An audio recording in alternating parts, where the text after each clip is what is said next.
What is PTSD? PTSD is a psychiatric disorder that can occur following a traumatic experience and can affect a person's day-to-day living. Most talk about PTSD revolves around combat victims, but what doesn't get talked about a lot is how PTSD can affect people right here in America. Everyone's reaction to the traumatic event can differ from person to person depending on the experience, and everyone can experience it, even children. The more severe the trauma, the more severe the PTSD will or could be. There are 4 symptoms that doctors will look out for when diagnosing someone with PTSD. At minimum, a doctor will look for 1 intrusion symptom, 1 avoidance symptom, 2 negative alterations in cognition and mood, and 2 alterations in arousal or reactivity. But the most common symptom is depression. Now, there are approximately 323 million people currently living in the United States.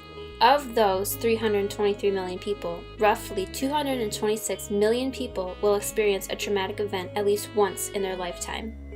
Of those 226 million people, 45 million people will sooner or later develop PTSD. 4 million people have PTSD at any given time, which is equal to the amount of people living in Texas.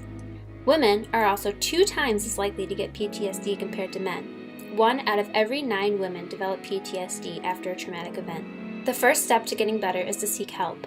Some treatments are prolonged exposure therapy or cognitive processing therapy. Medication may also be required to help aid the healing process as well.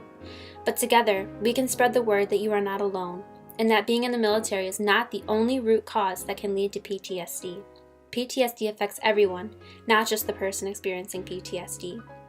We as a society cannot stop every or all traumatic events, but we can be there for those who are affected by these events and help keep up with their mental health problems.